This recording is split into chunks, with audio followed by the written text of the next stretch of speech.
We don't really fall in love with someone. We fall into ourselves, into old memories, unhealed bruises, forgotten stories that never got closure. And the person standing in front of us? They're often just the perfect mirror, polished by fate to reflect precisely the part of ourselves we've tried hardest not to see. You might think you chose your partner freely, that it was chemistry, shared interests, timing. But if you look closer, you'll notice a strange familiarity in the way they hurt you, or in how you feel inexplicably drawn to them, even if they remind you, somehow, of a wound you swore you'd never revisit. That's not coincidence. That's the work of the unconscious, of something Carl Jung called a complex, a cluster of feeling, memories, and experiences often formed in childhood that live quietly in the background of your mind until someone touches them. Think of a complex as a psychological landmine. You don't see it, but it's there, buried under layers of who you think you are. And then someone comes along, soft voice, familiar energy, maybe even they're silent, and suddenly, boom, you're activated. That warmth in your chest? That's not just attraction. That's a deep psychic recognition. Sometimes, we fall in love because something inside us finally feels seen. But what we often forget is that what feels familiar is not always what's healthy. Imagine a woman who grew up with an emotionally distant father. She tells herself she wants connection, tenderness, vulnerability. Yet again and again, she finds herself drawn to unavailable men. Charming at first, but elusive, distracted. Why? Not because she's broken, but because her complex is doing the choosing. It recognizes the emotional absence and says, "Ah, this I know, this I can fix." What feels like love is often a reenactment of an unresolved emotional pattern. And that's the haunting truth behind why we sometimes love those who hurt us. They fit our wound, they speak the language of our scars. We don't fall for the person, we fall for the role they unknowingly agree to play in our inner theater. Jung believed that these patterns aren't just psychological leftovers, they're messages. And the role of the complex is not to punish us, but to make itself known through emotional intensity, through conflict, through the way love both uplifts and unravels us. That magnetic pull you feel toward someone who touches your pain, it's the unconscious attempting to return to the scene of the injury in hopes of rewriting the story. But here's the catch. If you're unaware, the story keeps ending the same way. So many of us spend our lives this loop, finding people who mirror the pain, hoping the ending will be different this time. We call it fate, or we say, "I have a type." But it's not fate. It's your inner child searching for a parent in the face of a partner. It's your unresolved shame playing dress-up as passion.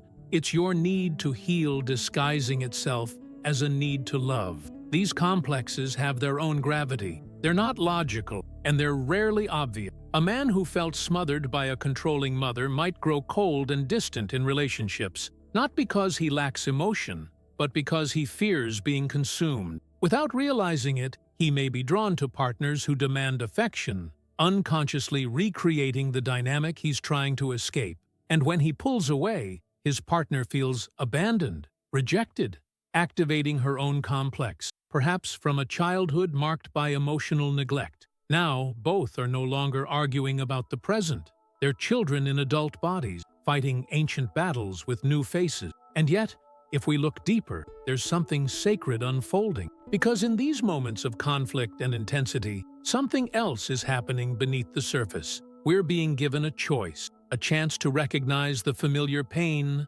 pause the automatic reaction, and choose something different. That's when love stops being repetition and becomes transformation. But transformation demands awareness. It demands that we stop blaming the other person and start listening to what the pain is trying to teach us. What do you feel when they don't text back? Rage?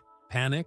Emptiness? That's not about them. That's about something much older, something inside you that was abandoned long before they ever came into your life. And the beautiful, brutal part of this? Relationships are uniquely designed to bring this to the surface. No self-help book, no silent retreat, no vision board will activate your unconscious the way a romantic partner can, because only love gets that close. Only love gets past your defenses, your mask, your stories. And when it does, It doesn't ask politely. It triggers, it stings, it reveals. And if you're willing to stay open, without running, without numbing, it can show you who you truly are beneath the wound. Some people call this chaos. Jung called it individuation, the process of becoming whole by facing the parts of yourself you've disowned. So the next time you're caught in a storm of emotion, ask yourself, what part of me is being touched? What ancient pain is waking up? And what would it mean to feel it fully, rather than act it out? Because love is never just about the other person. It's a mirror, a magnifying glass, a message from the unconscious, wrapped in skin and voice and eyes that feel like home. And sometimes, the one who activates your deepest wound is also the one carrying the medicine. But you'll never see it if you're only trying to survive the pain. Healing doesn't come by avoiding the fire. It comes by learning how to sit inside it without burning yourself again. This is the paradox of love. It breaks you open, and in that breaking, it offers you back to yourself, not as you were, but as you're meant to become. There's a strange phenomenon that happens early in love. You meet someone, and it's as if you've known them forever. You can't stop thinking about them. Their voice echoes in your mind. The smallest gestures feel monumental. They smile, and suddenly, the world feels warmer, safer, more meaningful. But here's what we often miss. It's not really them we're seeing. Not yet. What we fall in love with in the beginning is not the other person as they are, but the parts of ourselves we've projected onto them.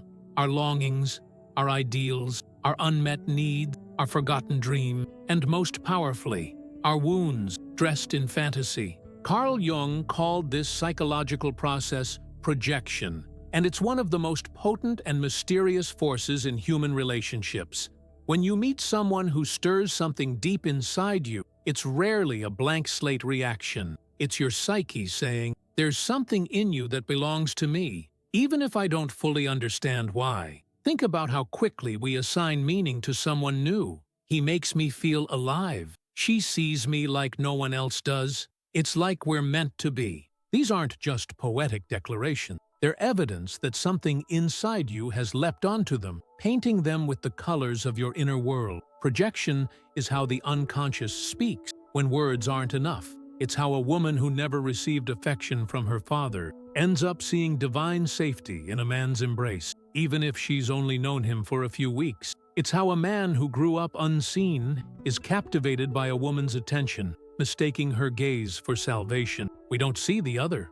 We see a symbol, a carrier of our deepest yearning. This is why the early stages of love feel so magical. You're not just meeting them, you're meeting yourself. Through them, the one you wish you were, the love you never had, the tenderness you crave, the power you've buried, all of it gets projected onto the screen of the other's face. But here's the twist. Projection is temporary. It doesn't last. Eventually, reality begins to pierce through the fantasy. The person reveals quirks, shadows, limits. They disappoint, trigger, contradict your image of them. The very traits that once enchanted you now irritate you. You start asking, have they changed? Or have I just begun to see clearly? This is the collapse of the projection. And it's not a failure of love. It's the beginning of real love. Because until the projection fades, you're not in a relationship with the person. You're in a relationship with a part of yourself, externalized. And when that illusion begins to fall apart, many people run. They say the spark is gone, that the person isn't who they thought. But in truth, this is when the soul gets its invitation to move from fantasy into intimacy. The projection isn't the problem, it's the doorway. Let's pause for a moment and consider an example. Imagine a man, deeply insecure about his masculinity, meets a woman who seems confident, nurturing, endlessly affirming. He feels powerful in her presence, like the man he always wanted to be. He falls hard, deeply. But months later, she starts asking for more emotional vulnerability. She points out his avoidance, his silence. Suddenly, he feels criticized. The warmth turns cold. She no longer reflects the image he projected. And now he's left with the discomfort he was trying to escape. But that discomfort, that's the mirror becoming clear. He's not just angry with her. He's confronting the part of himself he thought she would fix. And this is the moment most couples find themselves at a crossroads. Do we blame the other for not living up to our fantasy?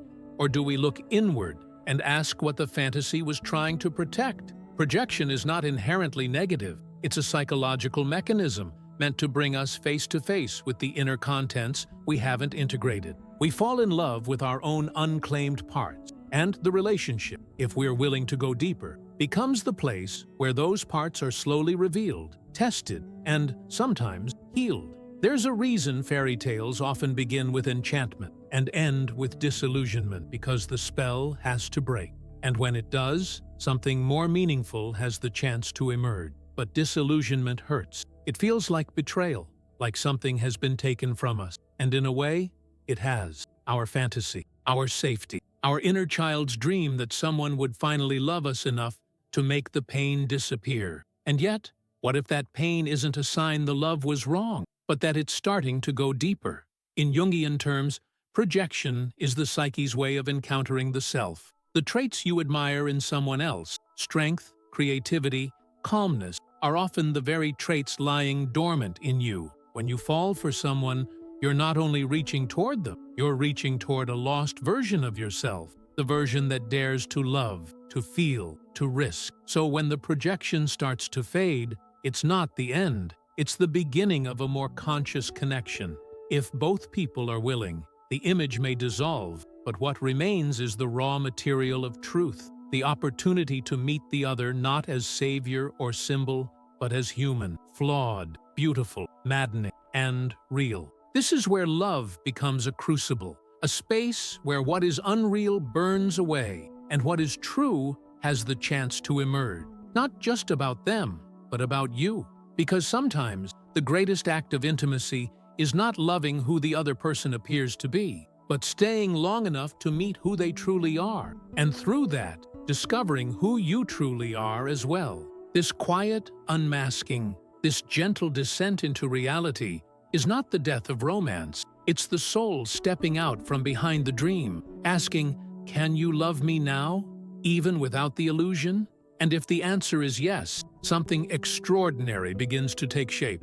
A connection rooted not in fantasy, but in authenticity, not in escape, but in expansion, not in projection, but in presence. And presence, in love, is where the real alchemy begins. At first glance, it may seem like relationships are about connection, finding companionship, someone to love, someone who stays. But when we look through the lens of depth psychology, we begin to see something much more profound. Relationships are not just about love, they are about becoming. This is what Carl Jung called individuation, the lifelong process of becoming whole, of integrating the many parts of ourselves that have been buried, broken, or forgotten. And nowhere does this process unfold more vividly, more painfully, and more beautifully than within the realm of intimate relationship. We don't meet others by accident. The people who enter our lives, especially those we love, often arrive as catalysts, not always to comfort us, sometimes to confront us,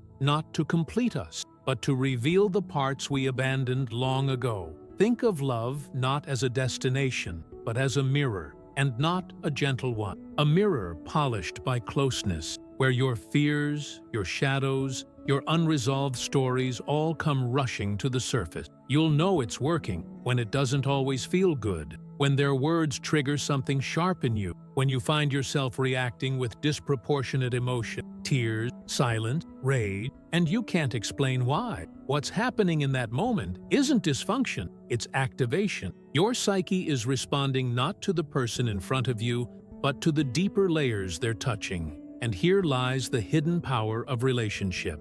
It puts pressure on the mask until it cracks. And what comes through that crack is your truth. Let's pause for a moment and imagine a story. A woman named Clara, highly independent, fiercely self-sufficient, successful in all the ways society rewards. She meets Daniel, gentle, emotionally open, intuitive. At first, she finds him refreshing. He listens, he feels. But months in, she starts feeling overwhelmed. His emotional needs feel too much. She becomes irritable, withdrawn. She tells herself he's too sensitive. But beneath that reaction, something deeper stirs. Daniel isn't the problem. He's the invitation. He's touching a part of Clara she left behind long ago, the soft, vulnerable part that cried too easily, that wasn't safe in her childhood home, that learned to armor up to survive. His presence is not just inconvenient, it's awakening something raw. This is individuation at work. Clara is being given a chance to reintegrate the softness she once exiled, but she has to choose. Will she continue to reject that part of herself, or will she let love carry her back to it? And this is true for all of us. We are drawn, often unconsciously, to people who hold the missing pieces of our own psyche. Sometimes they reflect our denied power, our hidden rage, our long-lost creativity. Sometimes they carry our shame. Sometimes they carry our future. But make no mistake, the journey is not linear. Real love doesn't just walk you toward the light. It walks you into the underworld, into the parts of yourself you've spent years avoiding. The relationship becomes the sacred ground where your wounds are not only revealed, but invited to be healed. And healing doesn't happen through comfort alone. It happens through confrontation, through the fights that don't make sense, through the way your partner misreads you and it cuts deeper than it should, through the nights you lie awake wondering, why does this hurt so much? It hurts because it matters. It hurts because something inside you is trying to come alive again. Jung believed that individuation requires a kind of inner marriage, the integration of opposites within the psyche, masculine and feminine, light and shadow, logic and emotion, order and chaos. And what better place to meet these opposites than in romantic love? If you're someone who values control, you may fall for someone spontaneous. If you live in your intellect, you may be drawn to someone who lives in their heart. At first, you admire them for what they have that you lack. But over time, what you once admired begins to irritate. You want them to be more like you, more predictable, more rational, less emotional, less chaotic. But here's the deeper truth. The thing that bothers you most about your partner often reveals the thing you haven't yet made peace with in yourself. This is not about blame. It's about invitation. Every tension in a relationship is an opportunity for integration, an opportunity to grow beyond the ego and toward the self, the deeper, wiser part of you that knows how to hold contradictions without collapsing. And this doesn't mean staying in every relationship, no matter the pain. Sometimes the most individuated choice is to leave. But even in ending, something essential unfolds, because every relationship carves something into your soul, a shape, a lesson, a mirror, a seed. In this way, love is never wasted. Even the heartbreaks serve the psyche, especially the ones that broke you open, because breakage, too, is part of individuation. There's a concept in Jungian psychology called the conjunctio, the sacred union of opposites, not just between two people, but within the self. And relationship is often the fire in which this alchemical process begins, the heat of connection, the friction of difference, the melting of old defenses. This is where transformation lives, not in the perfection of a relationship, but in its depth. So when the arguments rise, when your wounds are touched, when you feel like running, pause. Ask yourself, what am I being shown? What is this moment asking me to integrate? Who am I becoming through this? Because love is not just an emotion. It's a vehicle, a vessel, a spiritual technology. And the real work of love isn't about keeping things easy or smooth. It's about becoming more whole, more awake, more you. And sometimes, the person who triggers you the most is not your enemy. They're your guide. They don't arrive to complete you. They arrive to confront you with the parts of yourself you said you didn't need anymore. And it is through that confrontation that something sacred begins to stir, not just between you, but within you. That stirring is the soul remembering itself. And the relationship?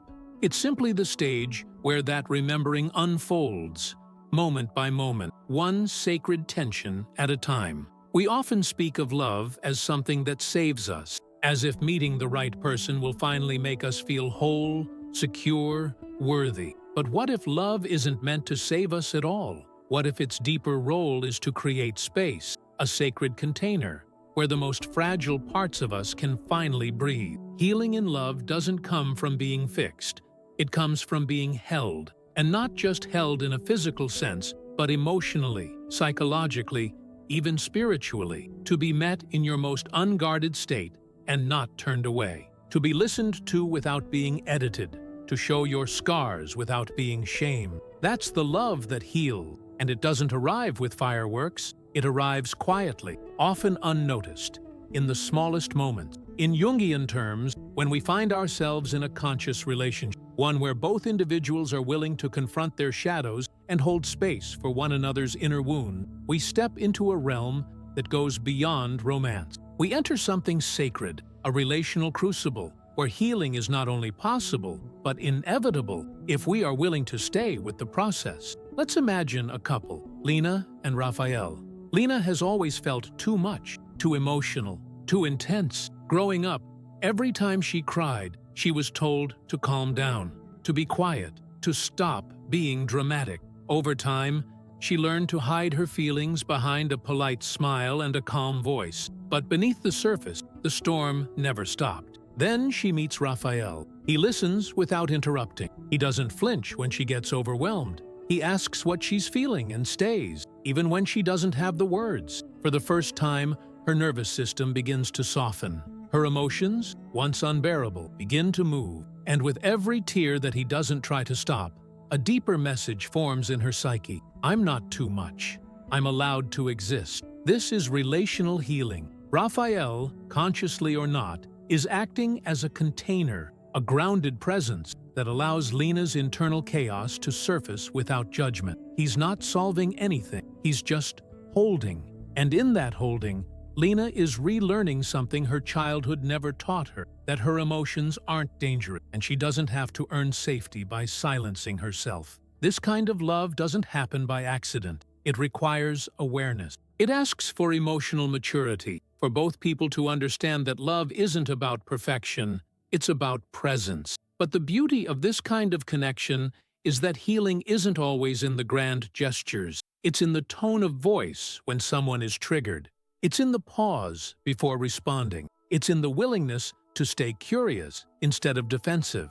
And over time, these small moments become the foundation for transformation. Neuroscience now confirms what Jung intuited over a century ago, that our brains are shaped by relationship, specifically by safe attachment. When we are met with consistent, attuned care, our nervous system rewires itself. We literally heal through connection. This isn't poetic, it's biological. And in adult love, we often seek what our childhood lacked.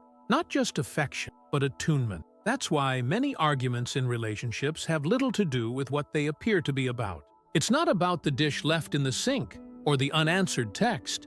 It's about something deeper. It's about the young part of you that still fears being ignored, dismissed, unseen. And if your partner has the awareness to pause and say, I see you, I hear you, I'm here, the energy shifts. The old wound isn't just triggered, it's tended to. But here's the paradox. Love can only become healing when it stops being about healing. What does that mean? It means that as long as we expect our partner to fix us, the dynamic remains one of dependency. We recreate the parent-child structure. True healing comes when both individuals take responsibility for their own inner world, while remaining deeply present to the other's process. This isn't always easy. It means learning how to sit in discomfort. It means listening without preparing your rebuttal. It means being honest about your limits while also expanding your capacity to witness the other. It means knowing that sometimes your silence can be louder than your words, and that your presence can be medicine, even when you don't have the answers. Sometimes love heals, not because the partner is perfect, but because they stay. When you feel unlovable, and they stay. When you're overwhelmed, and they stay. When you're angry, embarrassed, afraid, and they don't retreat. This consistency builds a bridge between the you that was hurt in the past and the you that is slowly becoming free in the present. And the healing doesn't only go one way. In relationships where both partners carry this kind of intention, something extraordinary begins to happen. Each person becomes both student and teacher, both container and content, both the wounded and the healer. And this dynamic creates what Jung might call a third element, a shared field of consciousness, where transformation unfolds not just in each person, but between them. That space between hearts, That's where the alchemy happens. But we must also be honest. Healing relationships aren't always calm. They can be intense, emotional, even chaotic, because the deeper the bond, the more it touches. When someone finally gives you what you've longed for, it doesn't always feel good. It can feel terrifying, unfamiliar, unsafe, even when it's exactly what you need. Why? Because your nervous system is used to the opposite. Because safety can feel boring. Because kindness can feel suspicious. Because your body is still waiting for the other shoe to drop. That's why the work of love is also the work of unlearning. Unlearning the stories your trauma told you. Unlearning the belief that you're only worthy if you're perfect. Unlearning the habit of pushing people away before they get too close. And your partner? They can't do this work for you, but they can do it with you. They can remind you, with their presence, that your old stories aren't the whole truth. That you can be angry and still be loved. That you can be confused and still be safe. That you can fall apart and not be abandoned. Because sometimes, the deepest healing doesn't come from changing yourself. It comes from being loved as you are, in your mess, in your fear, in your raw, unfiltered humanness. And when you've felt that, really felt it, it changes how you love in return. You begin to offer that same space to the other. You stop needing them to be perfect. You stop taking their wounds personally. You start seeing their pain not as a threat, but as a mirror. And love becomes not a transaction, but a sanctuary. A sanctuary where both of you can rest, where both of you can rise. And yet, even this sanctuary is not the final destination. Because as the wounds begin to soften, as the nervous system begins to trust, another question begins to form. Not just, can I be healed by this love? But something even more transformative. What will I do with the healing I've received? Not all love is healing. Some love wounds, some entangles, some traps us in patterns so familiar they feel like destiny. But what if the pain you're experiencing in a relationship isn't new at all? What if it's ancient, a repetition of an old emotional rhythm that your soul has danced to since childhood? In the words of Carl Jung, until you make the unconscious conscious, it will direct your life and you will call it fate. And nowhere is this more hauntingly true than in the patterns of love. So often, we mistake repetition for love. We find ourselves drawn again and again to people who trigger the same ache, the same abandonment, the same silence, the same fight. It's not because we're foolish or broken. It's because we're trying to finish a story, one that never got a proper ending. Take Luca, for example. He grew up with a mother who was unpredictable.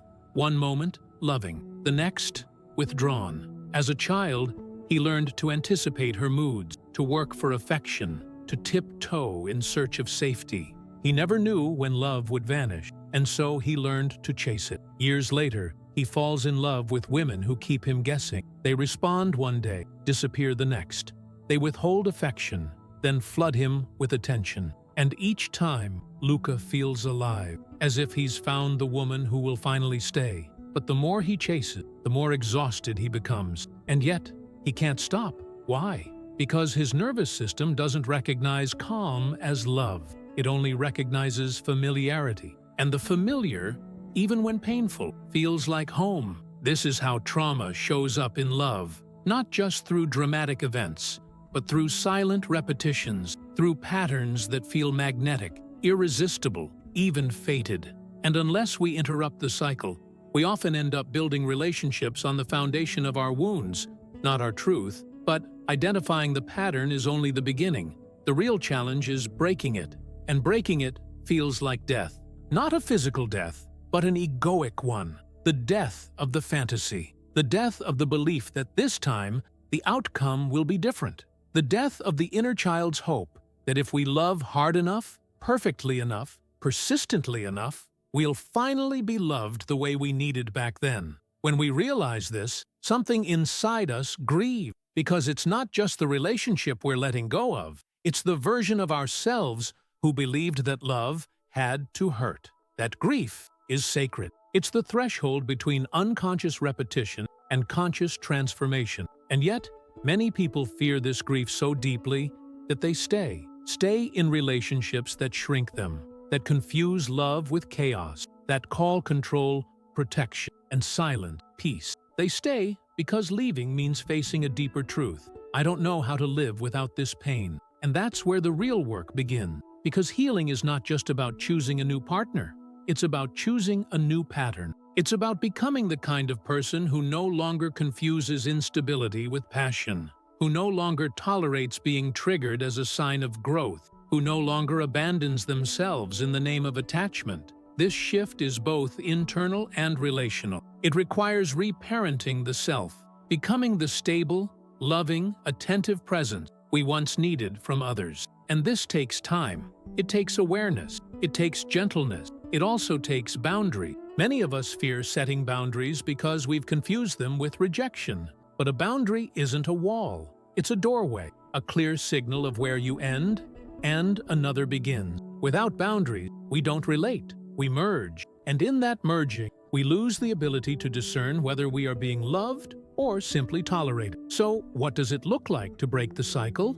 It looks like saying no to what once felt irresistible, like walking away, not out of anger, but out of clarity, like choosing a partner who is calm, consistent, kind, and sitting with the discomfort of not feeling the usual adrenaline rush of chaos, like realizing that safety might feel boring, but it's actually the absence of anxiety. It looks like loving yourself enough to stop reenacting the past. And here's the beautiful, brutal truth. When you begin to break these patterns, the people around you change. Some disappear, some resist, some grow alongside you, but more importantly, you change. You start to recognize red flags as stop signs, not romantic puzzles to solve. You stop chasing and start choosing. You stop begging and start becoming. And in becoming, you meet a new kind of love, one that doesn't hurt, one that doesn't hijack your nervous system or make you doubt your worth. One that feels steady, clear,